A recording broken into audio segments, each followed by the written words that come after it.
सभी बहन भाइयों को जय मसीह की। परमेश्वर का धन्यवाद हो कि परमेश्वर ने आज एक और मौका मुझे दिया कि मैं उसका संदेश आप लोगों के बीच में, आप लोगों के साथ बांट सकूं और आपके बीच में लेके आ सकूं। ये जो संदेश परमेश्वर ने मुझे दिया है, ये विशेषकर भारत की कलीसिया के लिए है। अर्थात हमारे भारत में जितने भी मसीह बहन भाई हैं और परमेश्वर की जितनी भी कलीसियाएं हैं, और ये जो संदेश है, ये परमेश्वर ने मुझे योना नबी की पुस्तक से ये संदेश दिया है। उसके पहले अध्याय के 4 वचन से लेके 10 वचन को मैं पढ़ूंगा। और आइए, इससे पहले कि हम इस संदेश में जाएं, हम परमेश्वर की अगुवाई के लिए प्रार्थना करते हैं। प्यारे पिता, मैं धन्यवाद करता हूँ, आपने मुझे ये अवसर दिया, ये बोझ दिया। प्यारे पिता, जो संदेश आप अपने लोगों से बांटना चाहते हैं, पूरे भारतवर्ष के जो विश्वासी भाई बहन हैं, जो कलीसियाएं हैं, आपने ये बोझ दिया कि जो संदेश आप उनसे, हम सब से बांटना चाहते हैं, वो मैं साझा करूं। प्यारे पिता, पवित्र आत्मा जी की भरपूरी मुझे दें और आप ही मेरी सहायता करें और आप ही हम सब से बातें करें। प्रभु यीशु के नाम से मांगता हूं, आमीन।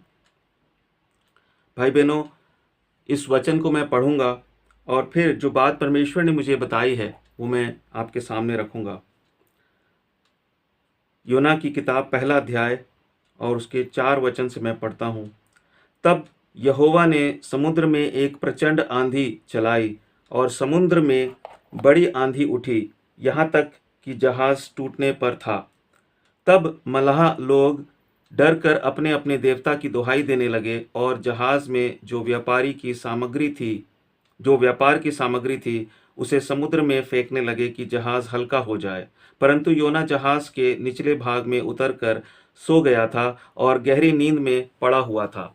तब मांझी उसके निकट आकर कहने लगा, तू भारी नींद में पड़ा हुआ क्या करता है? उठ, अपने देवता की दुहाई दे। संभव है कि ईश्वर हमारी चिंता करे और हमारा नाश ना हो। तब उन्होंने आपस में कहा, आओ हम चिट्ठी डालकर जान लें कि यह विपत्ति हम पर किसके कारण पड़ी है। तब उन्होंने चिट्ठी डाली और चिट्ठी योना के नाम पर निकली। तब उन्होंने उससे कहा, हमें बता कि किसके कारण यह विपत्ति हम पर पड़ी है। तेरा उद्यम क्या है? तू कहाँ से आया है? तू किस देश और किस जाति का है? उसने उनसे कहा, मैं इब्री हूँ और स्वर्ग का परमेश्वर यहोवा, जिसने जल स्थल दोनों को बनाया है, उसी का भय मानता हूँ। तब वे बहुत डर गए और उससे कहने लगे, तूने यह क्या किया है? वे जान गए थे कि वह यहोवा के सम्मुख से भाग आया है, क्योंकि उसने आप ही उनको बता दिया था। परमेश्वर इस वचन के पढ़े जाने पर अपनी आशीष दे। प्रियो, यहाँ पर 2 बातें बहुत ही महत्वपूर्ण हैं। हम सब योना नबी की इस घटना को, इस पुस्तक को जानते हैं और हम जानते हैं कि परमेश्वर ने उसे आज्ञा दी थी नीनवे नगर में जाकर प्रचार करने के लिए, उन्हें पश्चाताप करने के लिए कहना था उसे। बल्कि अगर हम ध्यान से देखें तो परमेश्वर ने सिर्फ उससे इतना कहा था कि जा और प्रचार कर कि परमेश्वर उनका नाश करने वाला है। ये तो एक अद्भुत बात थी कि उन्होंने खुद पश्चाताप करने के बारे में सोच लिया। हम देख सकते हैं 3 अध्याय में परमेश्वर ने जब योना को वहाँ आखिरकार वो गया, परमेश्वर की बात मानी, उसको सबक सिखाया परमेश्वर ने। और फिर जब उसने परमेश्वर की बात मानी तो 3 अध्याय के 4 वचन में योना ने नगर में प्रवेश करके 1 दिन की यात्रा पूरी की और यह प्रचार करता गया, अब से 40 दिन के बीतने पर नीनवे उलट दिया जाएगा।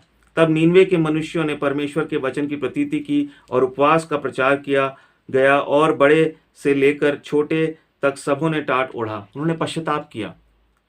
प्रचार तो सिर्फ ये था कि परमेश्वर अब से 40 दिन के भीतर नीनवे को उलट देगा, उसका नाश करेगा। और हम देखते हैं कि शुरुआत में योना ने परमेश्वर की बात नहीं मानी। यहाँ इस भाग में पहले अध्याय के 4 वचन से लेकर 10 वचन तक जो हमने पढ़ा, 2 मुख्य बातें हैं। पहली ये कि योना परमेश्वर की आज्ञा के विरुद्ध गया, जिस दिशा में परमेश्वर ने उसे जाने को कहा था, परमेश्वर ने उसे नीनवे नगर को जाने को कहा था, और वो तर्शीश में चला गया। यदि हम नक्शे पर देखें तो ये दोनों बिल्कुल विपरीत दिशा में हैं। एक पूरब में है, एक पश्चिम में है। और दूसरी बात हम क्या देखते हैं इस भाग में कि योना जो था वो सो गया है। हमने इस बात को पढ़ा पहले अध्याय के 5 वचन में। उसके दूसरे भाग में लिखा है, परंतु योना जहाज के निचले भाग में उतरकर सो गया था और गहरी नींद में पड़ा हुआ था।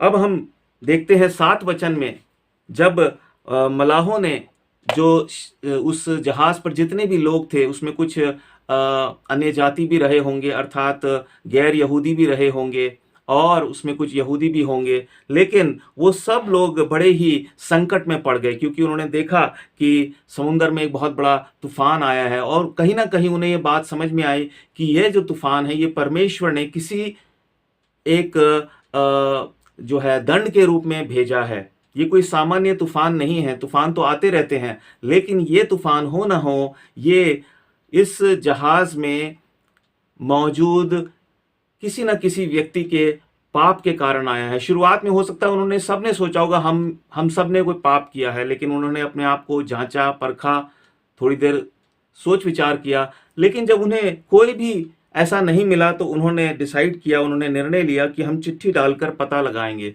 अर्थात उन्होंने सबके नाम लिए होंगे और फिर एक चिट्ठी निकाली होगी और उसमें योना का नाम निकला। योना पकड़ा गया।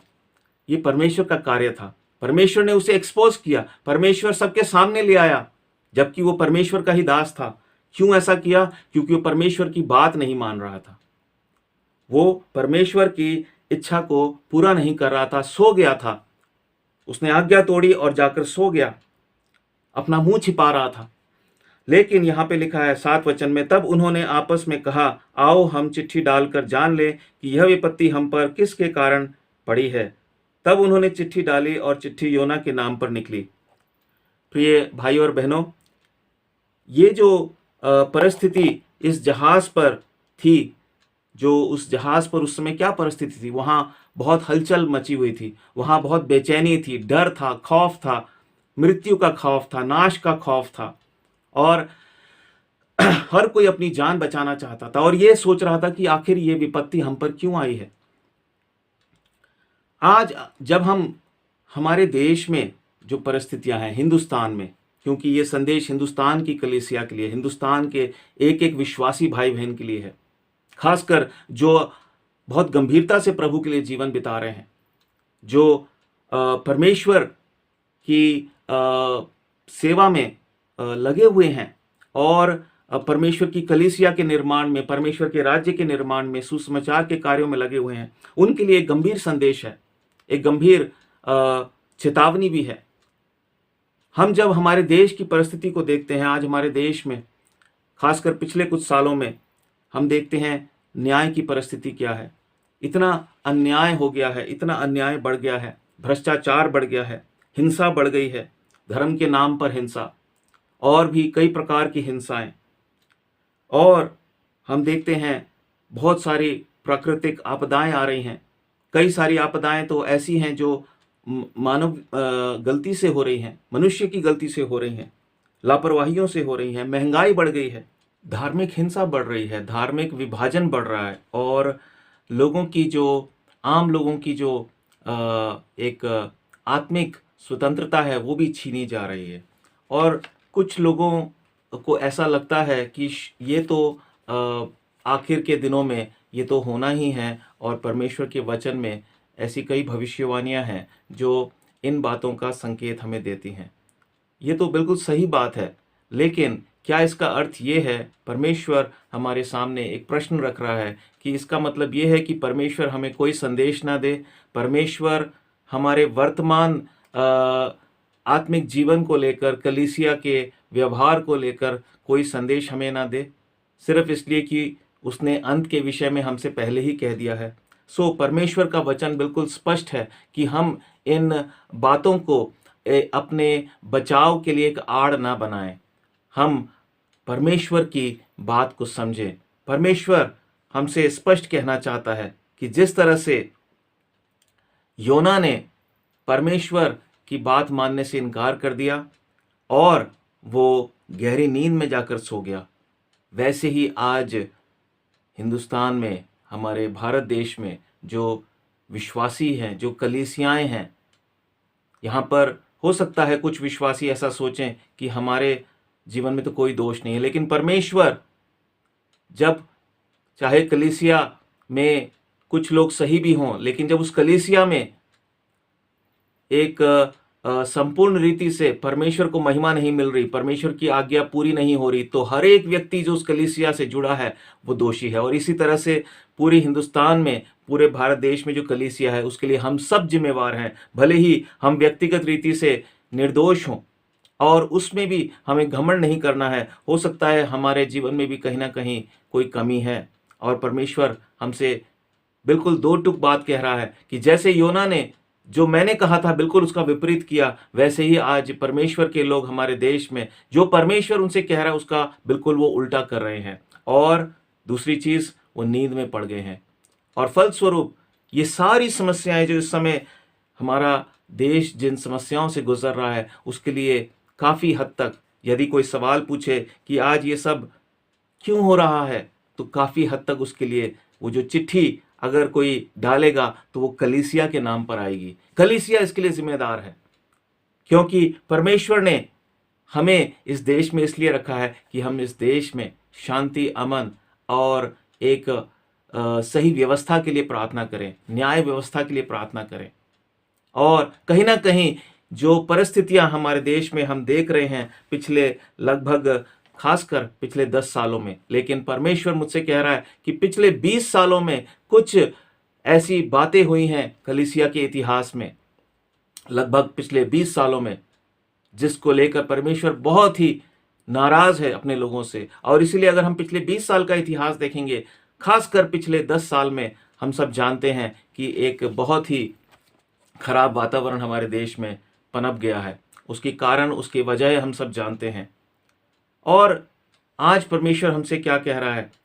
परमेश्वर ने वो कौन सी बात हमसे कही है जो हम नहीं कर रहे हैं? योना की तरह उसको छोड़कर दूसरा काम करने लग गए हैं, दूसरे बहुत सारे काम करने लग गए हैं। वो एक एक काम जो हमें करना है, परमेश्वर ने जो हमसे कहा है करने के लिए, वो है पश्चाताप। योना को तो परमेश्वर ने एक स्पष्ट संदेश दिया था कि उसको नीनवे नगर में जाकर प्रचार करना था कि परमेश्वर उन लोगों का नाश करने वाला है। लेकिन प्रियो, हमारे लिए, भारत के विश्वासियों के लिए, कलीसिया के लिए इस वर्तमान समय में परमेश्वर की आज्ञा ये नहीं है कि हम लोगों को जो है परमेश्वर के न्याय के विषय में बताएं, बल्कि वो संदेश परमेश्वर, वो आज्ञा परमेश्वर ने हमें दी है कि हम पश्चाताप करें। जी, हम सबको पश्चाताप करने के लिए भाई बहनों परमेश्वर कब से पुकार रहा है। लेकिन परमेश्वर मुझसे कह रहा है, और मुझसे ही नहीं, बहुत से भाई बहनों से परमेश्वर कह रहा है कि मेरे लोग ढीठ हो चुके हैं, वो पश्चाताप नहीं करना चाहते। परमेश्वर ने पिछले दिनों में, और मैंने इस बात को लेकर एक संदेश भी आपके साथ बांटा था, परमेश्वर ने दूसरे इतिहास और उसके 7 अध्याय के 14 वचन से हमें स्मरण दिलाया कि जिस तरह से सुलेमान ने अपनी प्रार्थना में कहा, तब यदि मेरी प्रजा के लोग जो मेरे कहलाते हैं,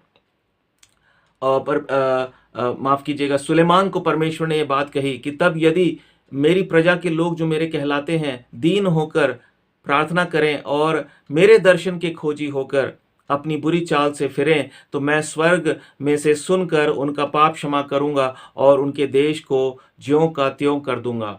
आखिर क्या वजह है? पिछले लगभग 20 या 15 सालों से हम प्रार्थना कर रहे हैं हमारे देश में एक स्थिरता के माहौल के लिए, लेकिन परिस्थितियां बद से बदतर होती जा रही हैं। और हम हर बार ये कहकर कि ये तो अंत के दिनों की बातें हैं जिनका होना तय है, हम अपनी गलतियों पर पर्दा डालते जा रहे हैं, बजाय इसके कि हम पश्चाताप करें। जो कलीसिया के प्राचीन हैं, कलीसिया के मुखिया हैं, वो इस बात पर बिल्कुल भी गंभीरता से विचार नहीं कर रहे, वो आह्वान नहीं कर रहे। कितनी सभाएं हो रही हैं पश्चाताप के लिए, कितने प्रचार हो रहे हैं पश्चाताप के लिए। परमेश्वर का दो टूक संदेश है। एक स्पष्ट संदेश है कि भारत के विश्वासी पश्चाताप करें, क्योंकि ये जो वर्तमान परिस्थिति है इसका लेना देना सिर्फ अंत के दिनों की घटनाओं से ही नहीं है। वो तो सब कुछ जो हो रहा है वो परमेश्वर के वचन को पूरा करने के लिए ही हो रहा है। लेकिन वर्तमान समय में परमेश्वर स्पष्ट ये बात कह रहा है कि भारत की कलीसिया को पश्चाताप की जरूरत है।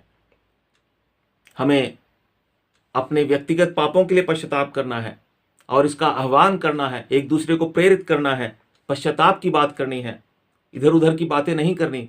हमें हमारे कलीसिया के पूरी फेलोशिप के लिए, पूरी संगति के लिए, पूरी मंडली के पापों के लिए पश्चाताप करना है।